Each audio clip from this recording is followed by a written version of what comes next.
20 minute 20 खबर में आपका स्वागत है। आपके साथ मैं हूं अभिषेक। हम अगले 20 मिनट में आपको देश दुनिया की 20 ऐसी खबरें बताने वाले हैं जो इस वक्त न केवल सुर्खियों में हैं बल्कि दिलचस्प और अहम भी है। तो शुरू करते हैं 20 मिनट में 20 खबरों का सिलसिला और सबसे पहले देखते हैं राजस्थान की कौन कौन सी खबर इस वक्त अहम है। 1 महीने से मकान पानी से घिरे हैं, खेत जलमग्न हैं, खरीफ की फसल पानी में डूबकर गल गई तो अब रबी की फसल के लिए खेत खाली नहीं हो रहे। कुल मिलाकर 2 वक्त की रोटी और 1 अदद छत के बगैर जिंदगी दुश्वार हो गई है। है ना, मैं घर से बेघर हो गया, मतलब रोड पा गया मैं, है ना।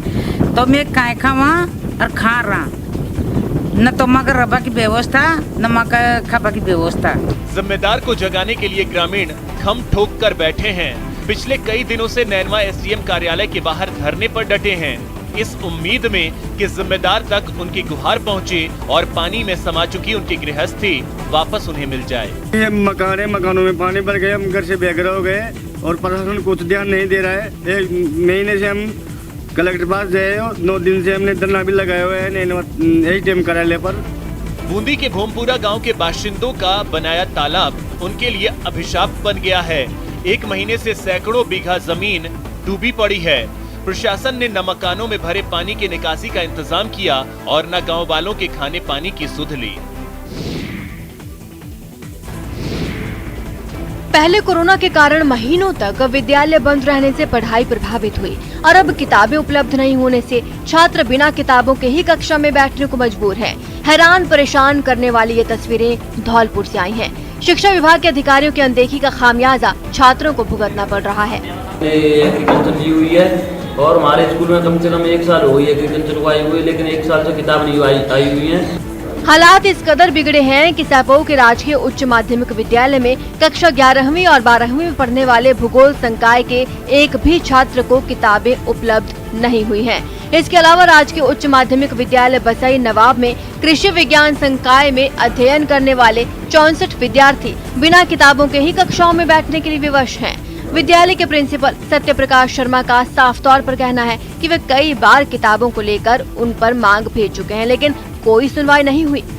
हमारे यहाँ लास्ट ईयर एग्रीकल्चर विषय नई खुली थी, उसकी किताबें अभी तक 11th 12th की एक भी नहीं आई है। ऑनलाइन हमने अप्लाई कर दिया है, आश्वासन दिया गया है कि जल्दी ही उपलब्ध हो जाएंगी। जैसे ही आ जाएंगी हम सारी किताबें बच्चों को उपलब्ध करा देंगे।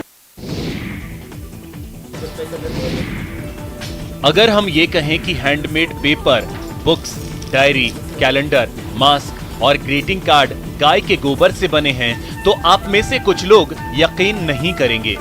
ज्यादातर लोगों को हैरानी भी होगी और यकीनन यह जानने में दिलचस्पी भी कि गोबर से इतने सारे प्रोडक्ट आखिर बनते कैसे हैं। तो चलिए आज हम आपको एक ऐसे पिता पुत्री से मिलवाते हैं जो अपनी अनोखी पहल से पर्यावरण को बचाने के साथ साथ अच्छी कमाई भी कर रहे। जयपुर में रहने वाले भीमराज शर्मा और उनकी बेटी जागृति शर्मा पिछले 4 साल से गोबर से अलग अलग वैरायटी के प्रोडक्ट तैयार कर रहे हैं। फिलहाल उनके पास 70 से ज्यादा प्रोडक्ट हैं, जिसकी मार्केटिंग वे भारत के साथ साथ विदेशों में भी कर रहे हैं। पिछले साल उनकी कंपनी का टर्नओवर 1 करोड़ रुपए से ज्यादा रहा था। 50 साल के भीमराज प्रिंटिंग प्रेस चलाते हैं। पिछले 20 साल से वे जयपुर में प्रिंटिंग का काम कर रहे हैं, जबकि उनकी बेटी 24 साल की जागृति ने विजुअल आर्ट में बैचलर्स की पढ़ाई की। इस आइडिया को लेकर भीमराज बताते हैं कि बचपन से ही हमारा गाय से लगाव रहा है। और अब देख लेते हैं कुछ अन्य राज्यों की खबरें। यूपी के महोबा से लव जिहाद का सनसनीखेज मामला सामने आया है। मिली जानकारी के मुताबिक कोतवाली क्षेत्र के रहने वाले एक शख्स की 14 वर्षीय बेटी रोज स्कूल और ट्यूशन पढ़ने के लिए मार्केट की तरफ आती थी। छात्रा के इसी अकेलेपन का फायदा उठाकर कस्बा थाई मोहल्ले में रहने वाले इसाक ने राज नाम का सहारा लेकर उससे दोस्ती गांठी। कुछ दिन बाद छात्रा को राज बने इसाक की सच्चाई पता चल गई, जिसके बाद छात्रा ने उससे किसी भी तरह की बातचीत बंद कर दी थी। इसी बात से नाराज होकर इसाक लगातार छात्रा को स्कूल आते जाते समय परेशान कर रहा था। एक दिन जब वो ट्यूशन से वापस घर आ रही थी तभी इसाक ने उससे छेड़छाड़ की। हद तो तब हो गई जब इसाक ने छात्रा के घर में घुसकर धर्म परिवर्तन का दबाव बनाते हुए दुष्कर्म का प्रयास किया। नाबालिग के चीखने पर आसपास के लोग जुट गए और घर से भाग रहे युवक को दबोचकर पुलिस को सौंप दिया। किशोरी के परिजन विश्व हिंदू परिषद और बजरंग दल के कार्यकर्ताओं के साथ कोतवाली पहुंचे और आरोपी के खिलाफ शिकायत दर्ज कराकर कार्रवाई की मांग की। बच्ची जब शाम को कोचिंग से आ रही थी तो इस नीचे सीधे अंदर घुस आया घर के। जब बच्ची ने हल्ला मचाया तो मोहल्ले के लोग आ गए, उन्होंने इन्हें पुलिस के हवाले कर दिए। दिल्ली पुलिस ने जाली दस्तावेज बनाकर लोगों को विदेश भेजने के एक गिरोह का पर्दाफाश किया। पुलिस के हत्थे चढ़े गिरोह के सदस्य फर्जी दस्तावेजों के सहारे ओरिजिनल पासपोर्ट बनाकर बांग्लादेशियों को भारत से बाहर विदेशों में भेजते थे। मिली जानकारी के मुताबिक बांग्लादेश से जो बाहर जाना चाहता है उसे गैंग पहले मेडिकल वीजा के तहत भारत में प्रवेश कराता, उसके बाद फर्जी दस्तावेजों के सहारे उसके इंडियन पासपोर्ट बनाकर आगे भेजता है। इस गैंग का सरगना अताउल तालुकदार है, जिसके पास बांग्लादेशी पासपोर्ट भी है, जिसने एक कंस्ट्रक्शन कंपनी खोली है जो बाहर से बांग्लादेशियों को बुलाकर उन्हें यहाँ से इसी कंपनी के नाम पर भेजता था। गैंग के सभी सदस्यों को टास्क सौंपे गए थे। किसी का काम एजेंसी के साथ संपर्क बनाकर लोगों को बाहर भिजवाने का था, तो कोई बांग्लादेशियों को कोलकाता लेकर जाता था और उनके दस्तावेज बनाकर लेकर आता था। कोई बॉर्डर के पास मेडिकल वीजा के नाम पर कागज मुहैया कराता था। विदेश भेजने के नाम पर 2 से 2.5 लाख की रकम ली जाती थी। दिल्ली पुलिस अब इनके पुराने रिकॉर्ड्स खंगाल रही है कि अब तक ये गैंग कितने बांग्लादेशियों को विदेश भेज चुका है।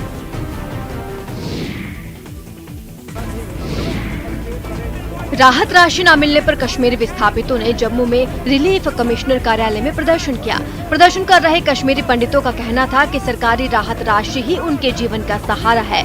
अगर ये पैसा उन्हें समय पर नहीं मिलेगा तो वो सड़कों पर आ जाएंगे। हमारी एक राशि मिलती थी गवर्नमेंट से, पिछले 32 साल से मिलती थी, तो ये अचानक बंद हो गई। पहले भी थोड़ा लेट होता था, उस वक्त गवर्नमेंट को कुछ परेशानी थी, आज तो यूटी है। कश्मीरी पंडितों के मुताबिक राहत राशि न मिलने से उन्हें कई परेशानियों से गुजरना पड़ता है। उन्होंने कहा, वर्षों से कश्मीर पंडित रोजगार की मांग करते आ रहे हैं, लेकिन सरकार उनकी मांग नहीं सुन रही और अब राहत राशि भी समय पर नहीं जारी हो रही है। उन्होंने कहा, राहत पाने वाले अधिकतर युवा अब ओवर एज हो चुके हैं, ऐसे में वे पूरी तरह से राहत राशि पर ही निर्भर हैं। प्रदर्शन कर रहे कश्मीरी विस्थापितों ने रिलीफ कमिश्नर को ज्ञापन सौंपकर जल्द राहत राशि जारी करने की मांग की। उन्होंने चेतावनी दी है कि यदि जल्द राहत राशि नहीं मिली तो बड़े स्तर पर आंदोलन करेंगे।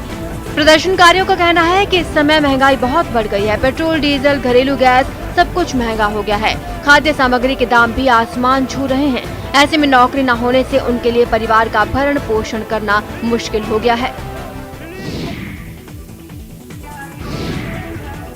विश्वकर्मा पूजा पर बालाओं के उत्तेजक ठुमकों को निहारते नौजवान। चौकी तोड़ डांस पर मुग्ध जमाना। तस्वीरें बिहार के बगहा से आई हैं, जहां विश्वकर्मा पूजा पर ऑर्केस्ट्रा का आयोजन किया गया, जहां कानून को ताक पर रखकर रात भर नर्तकियों से ठुमके लगवाए गए। हद तो ये है कि धनहा के मधुआ पंचायत से बीडीसी प्रत्याशी के बैनर तले ये कार्यक्रम हुआ। सड़क किनारे रात भर प्रोग्राम चलता रहा और गश्त पर निकले पुलिस वालों ने इधर देखना मुनासिब तक नहीं समझा। गौरतलब है कि आचार संहिता को लेकर किसी भी आयोजन पर पाबंदी है, लेकिन फिर भी वोटरों को लुभाने के लिए नियम को ताक पर रखकर ऑर्केस्ट्रा हुआ।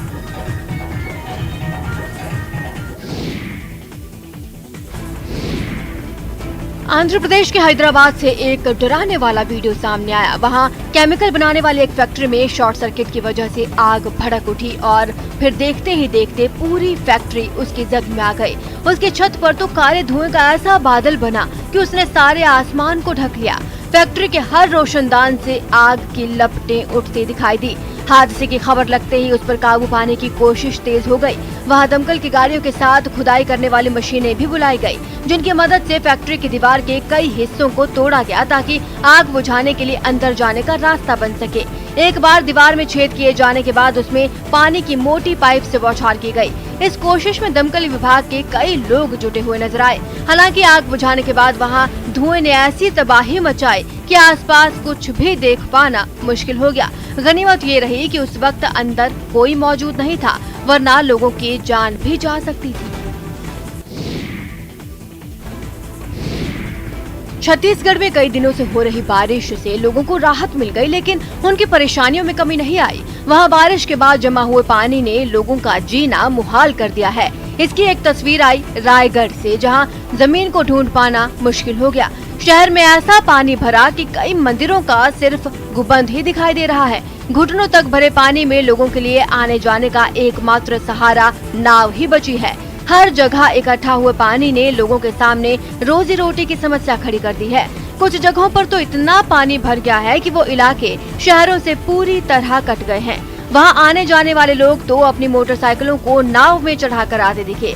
पूरा का पूरे गांव में बस पानी का कब्जा नजर आया, जिसकी वजह से लोगों के लिए 2 वक्त के खाने का इंतजाम कर पाना मुश्किल हो गया। ये हाल सिर्फ रायगढ़ के नहीं थे, बल्कि दुर्ग जिले से भी ठीक ऐसी ही तस्वीरें सामने आई, जहां बारिश के बाद जमा पानी समंदर की तरह बहता हुआ नजर आया। वहां एक टूरिस्ट स्पॉट पर तो पानी कम होते ही लोगों की भीड़ जुट गई। हालांकि प्रशासन की तरफ से आने पर रोक लगाई गई थी, जिसका एक बोर्ड भी वहां लगा दिखा, लेकिन लोग खतरे से बेखौफ वहां मौज मस्ती करते नजर आए।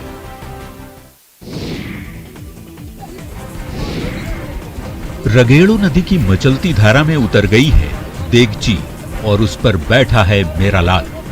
गांव के बड़े बुजुर्ग हौले हौले बाढ़ के पानी में देगची को खींचते जा रहे हैं और मेरा लाल नदी के उस पार स्कूल के करीब और करीब पहुंचता जा रहा है। साल भर शांत रहने वाली रेगड़ो नदी जब से उफनाई है, तब से प्रतापपुर के ग्रामीण काला पानी जैसी सजा भुगत रहे हैं। अब छोटे छोटे बच्चों को नदी के उस पार स्कूल जाना है तो देगची ही सहारा है।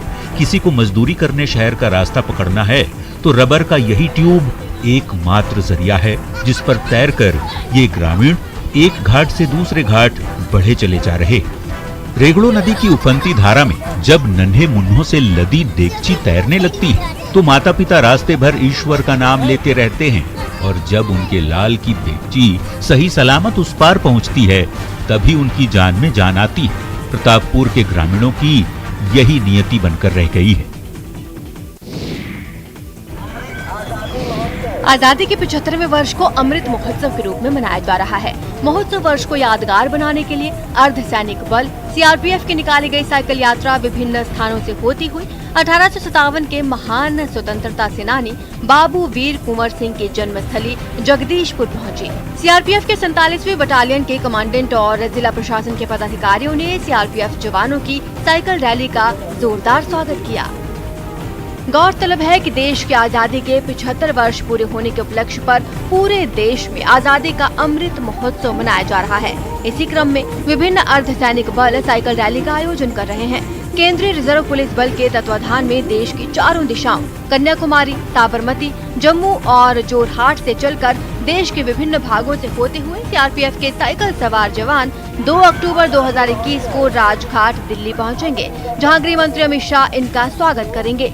यात्रा का मकसद देश की एकता, स्वच्छता और स्वास्थ्य को लेकर लोगों को जागरूक करना है।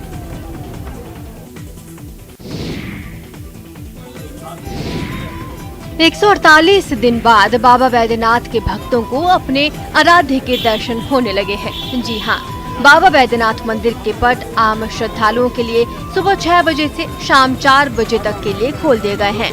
बता दें, ई पास प्राप्त करने के बाद श्रद्धालु बाबा मंदिर में प्रवेश कर सकते हैं। श्रद्धालुओं के लिए नोटिस जारी करते हुए प्रशासन ने कहा है कि प्रति घंटे 100 श्रद्धालुओं को प्रवेश की अनुमति होगी। हर दिन 10 घंटे पट खुला रहेगा, जिसमें प्रति घंटे 100 श्रद्धालुओं को जलार्पण और दर्शन की अनुमति होगी। अभी तो खुलने से तो बहुत राहत मिल गया, मुख्यमंत्री जी को बहुत बहुत धन्यवाद जो पंडा समाज के लिए सोचे और मंदिर को खोल दिए। और यहाँ पे अभी क्यू कॉम्प्लेक्स में यहाँ पे जो है बस हर 5 मिनट में 10 मिनट में ये चेक करके ई पास चेक करके सबको मंदिर के अंदर प्रवेश करने की अनुमति दी जा रही है। बस 2-5 मिनट में 4-4 करके ऐसे करके छोड़ा जा रहा है मंदिर के अंदर में। बिल्कुल देखिए, सोशल डिस्टेंसिंग और कोरोना गाइडलाइंस का पालन कराते हुए लोगों को यहाँ पर अंदर जाने दिया जा रहा है। आप देखिए कि जिस तरह से श्रद्धालु लाइन में लगे हुए हैं, ई पास चेक हो रहा है, उसके बाद ही किसी को भी प्रवेश करवाया जा रहा है। माधोपुर के खुले मैदान में धूल धूसरित बेटियां एक दूसरे को पछाड़ने के लिए जोर लगा रही है। कभी धोबी पछाड़ दांव का कमाल दिखा रही है तो अगले ही पल बगल डूब दांव से विरोधी पहलवान को धूल चटा देती है बहादुर बेटियां।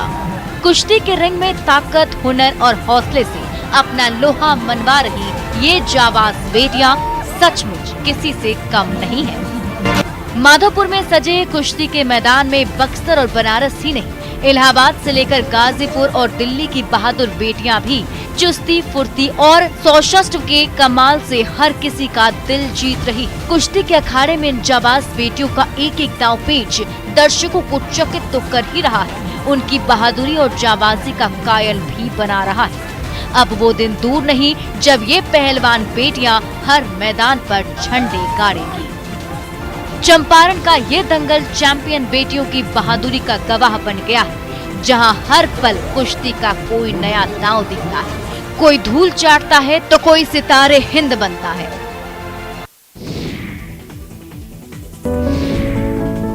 सुबह सुबह का वक्त तकरीबन 9 बज रहे होंगे। स्कूल ड्रेस में तैयार होकर बैग लटकाए बच्चों की टोली स्कूल के लिए निकल पड़ी थी। हमें बताया गया था कि एक पहाड़ी तोता रोजाना सुबह ठीक 9 बजे बच्चों की टोली के साथ अटखेलियां करता हुआ उन्हें स्कूल तक छोड़ने जाता है।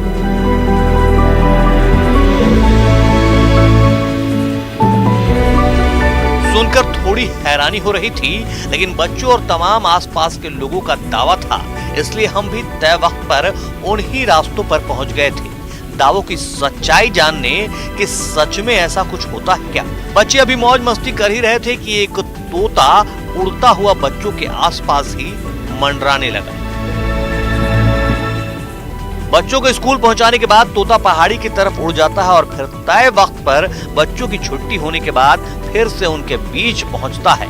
इसी तरह बच्चों को स्कूल से इनके कॉटेज तक छोड़ने जाता है। बच्चों से तोते की ये दोस्ती जिसने भी देखी वो हैरान है। जहां पहुंचने के बाद लोगों की सांस फूलने लगती है, वहां आईटीबीपी का जवान सरपट भाग रहा है। सचमुच आईटीबीपी के जवान हिमवीर ही नहीं, सच्चे अर्थों में हिमालय पुत्र हैं। तस्वीरें इस बात की तस्दीक कर रही हैं। देश में पहली बार 17,578 फीट की ऊंचाई पर रोलर स्केट इवेंट का आयोजन किया गया। ये प्रतियोगिता लेह लद्दाख के खारदुंगला में हुई, जिसे भारत तिब्बत सीमा पुलिस यानी आईटीबीपी के जवानों ने जीता। 42 किलोमीटर के पुरुष वर्ग में पहले 3 स्थान आईटीबीपी के जवानों ने हासिल किए। भारत तिब्बत सीमा पुलिस के मुताबिक आईटीबीपी के जवानों ने लद्दाख रोलर स्केट एसोसिएशन की लद्दाख में लेह से खारदुंगला तक आयोजित पहली रोलर स्केटिंग प्रतियोगिता जीत ली है। रोलर स्केट प्रतियोगिता में 42 किलोमीटर के पुरुष वर्ग में पहले 3 स्थानों पर आईटीबीपी के जांबाजों का कब्जा रहा। ये जवान आईटीबीपी की केंद्रीय आइस हॉकी टीम का हिस्सा हैं। कांस्टेबल नामकर दोरजी ने 3 घंटे 45 मिनट के समय के साथ प्रतियोगिता जीती। कांस्टेबल रेजिन नोरबू ने 3 घंटे 47 मिनट के समय के साथ दूसरा स्थान हासिल किया। जिस कोबरा को आप में से कई ग्राफिक्स की माया समझ रहे हैं, वो फसाना नहीं हकीकत है, रोंगटे खड़े करने वाला सच। तस्वीरें ओडिशा से आई हैं। गंधहती वाटरफॉल जाने वाले रास्ते पर 2 18 फीट लंबे किंग कोबरा सांप डांस करते नजर आए। सोशल मीडिया पर इस घटना का वीडियो काफी वायरल हो रहा है। इस वीडियो में दोनों सांप एक दूसरे के साथ अटखेलियां कर रहे हैं। सोशल मीडिया पर इस वीडियो के वायरल होने के बाद लोग तरह तरह के कयास लगा रहे हैं। वीडियो बेहद रोमांचक है। वन विभाग का कहना है कि महेंद्रगिरी बायोस्फीयर रिजर्व के लखारी जंगल में कोबरा की ये प्रजाति काफी कम है। ये सांप पहले कभी नहीं देखे गए हैं। ना तो पुलिस ने कभी इन्हें देखा, ना ही किसी पर्यटक ने। वन विभाग के मुताबिक मौजूदा सीजन मीटिंग का है, लिहाजा कोबरा इस तरह से रोमांटिक अंदाज में एक दूसरे के साथ झूम रहे हैं। एसीएफ गौरी रथ के मुताबिक ओडिशा के गजबपति इलाके में किंग कोबरा मौजूद हैं। ये मेटिंग का सीजन है, इसलिए अब कोबरा जंगल से निकलकर बाहर आ रहे हैं और एक दूसरे के साथ खेल रहे हैं। उन्होंने कहा कि कोबरा अब 18 फीट लंबे हो रहे हैं। और चलिए अब देखते हैं कुछ अंतर्राष्ट्रीय जगत की खबरें। दक्षिण अमेरिकी देश कोलंबिया के सैकड़ों शरणार्थी अपनी जान जोखिम में डालकर पड़ोसी देश पनामा तक पहुंचे। अमेरिका तक जाने के लिए कोलंबिया से निकले इन लोगों ने रास्ते में कई चुनौतियों का सामना किया और इस दौरान उन्होंने कभी मगरमच्छों से भरी नहरों को नावों से पार किया तो कभी पैदल ही उबड़-खाबड़ रास्तों को। इस थका देने वाले सफर में बड़ों और महिलाओं के साथ कई बच्चे भी नजर आए। अपनी जरूरत की चीजें कंधे पर रखकर उनके कदम लगातार बढ़ते रहे। चलते चलते शरणार्थियों ने कोलंबिया और पनामा के बीच बसे एक जंगल में रात गुजारी।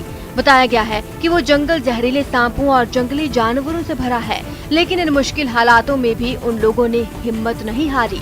खबर है कि अब तक करीब 70,000 लोग अमेरिका जाने के लिए कोलंबिया से निकल चुके हैं। कैरेबियाई देश क्यूबा से हैरान करने वाली तस्वीर सामने आई, जहां राजधानी हवाना में 2 साल से ज्यादा उम्र के बच्चों को वैक्सीन लगाई गई। ऐसा करने वाला क्यूबा पहला देश बन गया। बताया जा रहा है क्यूबा में डेल्टा वेरिएंट का खतरा बढ़ने के बाद सरकार ने 2 साल से 10 साल तक के बच्चों के लिए टीकाकरण शुरू किया, जिसमें कई लोग अपने बच्चों को वैक्सीन लगवाने लेकर आए। बच्चों को लगने वाली वैक्सीन के लिए खास तैयारियां भी की गई। उन्हें नर्स से डर न लगे, इसके लिए खास तौर पर नर्स के सिर पर मिकी माउस की तरह बड़े बड़े कान लगाए गए। इसके अलावा एक शख्स वहां कार्टून कैरेक्टर की तरह तैयार होकर भी पहुंचा। साथ ही साथ वैक्सीनेशन सेंटर पर गुब्बारे और किताबें रखी गई। टीका लगाने से पहले बाकायदा उनका तापमान चेक किया गया। वैक्सीन लगवाने आए हर बच्चे की जानकारी नोट की गई। साथ ही जब वो टीका लगने के बाद रोते दिखे तो अस्पताल के कर्मचारियों ने तालियां बजाकर उनका हौसला बढ़ाया। दक्षिण कोरिया से चल रहे तनाव के बीच उत्तर कोरिया ने इस बार ट्रेन से मिसाइल दागकर अपनी ताकत का प्रदर्शन किया। उत्तर कोरिया ने एक हफ्ते के अंदर 2 मिसाइल का परीक्षण कर दक्षिण कोरिया के लिए नई चुनौती खड़ी कर दी, क्योंकि उत्तर कोरिया के इतिहास में ये पहली बार हुआ जब उसने ट्रेन से मिसाइल दागी हो। उत्तर कोरिया की तरफ से इस परीक्षण का एक वीडियो जारी किया गया है, जिसमें एक मिसाइल ट्रेन की एक बोगी से ऊपर आई और फिर आसमान की तरफ उड़ने लगी। इससे पहले 2 बोगियों वाली इस ट्रेन को पहाड़ियों के बीच बने एक टनल से बाहर लाया गया। इसकी पिछली बोगी में मिसाइल रखी थी और फिर क्या, मिसाइल का परीक्षण करने वाले लोग ट्रेन से उतरकर दूर चले गए, जबकि एक आदमी ट्रेन की पहली बोगी में रहकर इस काम को अंजाम देने में जुट गया। कुछ ही देर में उस बोगी का ऊपरी हिस्सा खुला और फिर मिसाइल लॉन्च कर दी गई। ये मिसाइल 800 किलोमीटर तक मार कर सकती है। उत्तर कोरिया 73 साल से अमेरिका, जापान और दक्षिण कोरिया को अपना दुश्मन मानता है और उन्हीं को धमकाने के लिए ऐसे मिसाइल टेस्ट करता रहता है, लेकिन पहली बार उत्तर कोरिया ने ट्रेन से मिसाइल दागने का परीक्षण किया, जिसका मकसद सिर्फ ये दिखाना था कि अगर उत्तर कोरिया के मिसाइल ठिकानों और हवाई अड्डों पर हमला हुआ तो भी वो पलटवार कर सकता है। उत्तर अमेरिका के देश मैक्सिको में 210वें स्वतंत्रता दिवस के मौके पर शानदार कार्यक्रम आयोजित किया गया। राजधानी मैक्सिको सिटी में हुए इस समारोह में क्यूबा के राष्ट्रपति मुख्य अतिथि के तौर पर शामिल हुए, जिनके सामने मैक्सिको की सेना के जवानों ने कई हैरत अंगेज करतब दिखाए। लेकिन सबसे ज्यादा तालियां तब बजी जब हवाई जहाज से पैराशूट की मदद से जवान अपने देश का झंडा लिए जमीन पर उतरे। इस नजारे को देखकर दोनों देशों के राष्ट्रपति अपनी अपनी कुर्सी से उठ गए और उनकी हौसला अफजाई की। इसके बाद वहां हथियारों से लैस जवानों ने परेड निकाली, जिसे देखकर वहां मौजूद लोग जोश में आ गए। परेड देखने आए लोगों ने कोरोना के खतरे का भी ख्याल रखा और मास्क लगाना नहीं भूले। तो फिलहाल इतना ही। नमस्कार।